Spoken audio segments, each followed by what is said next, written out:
ಈ ಕಾರ್ಯಕ್ರಮದಲ್ಲಿ ಭಾಗವಹಿಸಿರ್ತಕ್ಕಂಥ ಎಲ್ಲ ಆತ್ಮೀಯ ಬಂಧುಗಳೇ, ಸುದ್ದಿ ಮಾಧ್ಯಮದ, ಚಿತ್ರ ಮಾಧ್ಯಮದ ಗೆಳೆಯರು,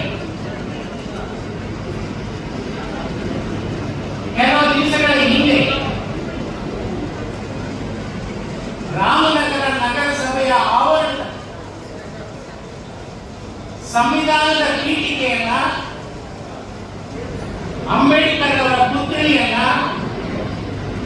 ಅನಾವರಣೆ ಮಾಡಿದ್ದಾರೆ ಅನ್ನೋ ವಿಚಾರ ನನ್ನ ಗಮನಕ್ಕೆ ಬಂತು. ಬಹಳ ಸಂತೋಷ ಆಗಿದೆ. ಯಾವತ್ತಾದ್ರೂ ಈ ದಾರಿಯಲ್ಲಿ ಹೋದಾಗ ಇಲ್ಲಿ ನಿಲ್ಲಿಸಿ ಈ ಪೀಠಿಕೆಯನ್ನ ಓದಿ ಸಂಭ್ರಮಿಸೋಣ ಅಂತ ನಾನು ಮನಸ್ಸಿನಲ್ಲಿ ಅಂದ್ಕೊಂಡಿದ್ದೆ. ಆದರೆ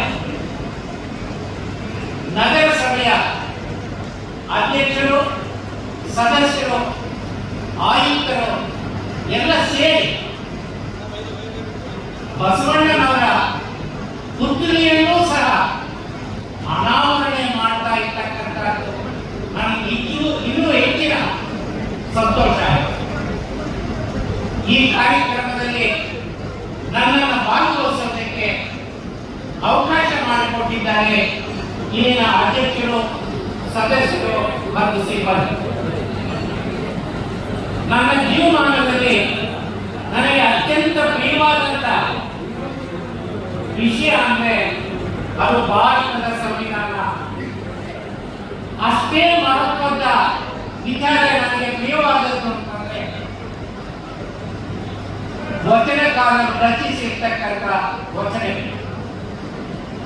ಇವತ್ತು ವಚನ ಸಂದೇಶವನ್ನ ಸಾರುವಂತ, ಸಂವಿಧಾನದ ಸಂದೇಶವನ್ನ ಸಾರುವಂತ ಎರಡು ಮಹತ್ತರ ಕಾರ್ಯಗಳನ್ನ ಇಲ್ಲಿನ ನಗರಸಭೆ ಮಾಡಿದೆ.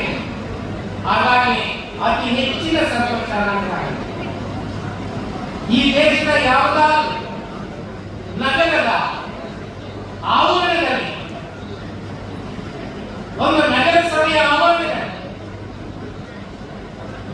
ಬಸವಣ್ಣನವರ ಪುತ್ಥಳಿ, ಅಂಬೇಡ್ಕರ್ ಅವರ ಪುತ್ಥಳಿ, ಸಂವಿಧಾನದ ಪೀಠಿಕೆ, ಸ್ಮಾರಕಗಳನ್ನು ಇಟ್ಟಿದ್ದಾರೆ ಅಂತಂದ್ರೆ ಬಹುಶಃ ಇಡೀ ಭಾರತದಲ್ಲಿ ಅದು ರಾಮನಗರ ನಗರಸಭೆಯನ್ನು ಹೆಮ್ಮೆಯಿಂದ ಈ ಸಂದರ್ಭದಲ್ಲಿ ಅಧ್ಯಕ್ಷರಿಗೆ, ಸದಸ್ಯರಿಗೆ ಮತ್ತು ಸಿಬ್ಬಂದಿಗೆ ನಾನು ವಿಶೇಷವಾದಂತ ಅಭಿನಂದನೆಗಳನ್ನು ಸಲ್ಲಿಸುತ್ತೇನೆ. ಮಾನ್ಯವೇ, ಕೇವಲ ಇಷ್ಟು ಮಾಡಿದ್ರೆ ಸಾಕು. ಸಂವಿಧಾನದ ಆಶಯಗಳು ನಗರಸಭೆಯ ದಿನನಿತ್ಯ ಕಾರ್ಯಗಳಲ್ಲಿ ಪ್ರತಿಬಿಂಬಿಸಿ ಈ ಜನರ ಕಲ್ಯಾಣವನ್ನು ಸಾಧಿಸಿ ಆ ದಿಕ್ಕಿನಲ್ಲಿ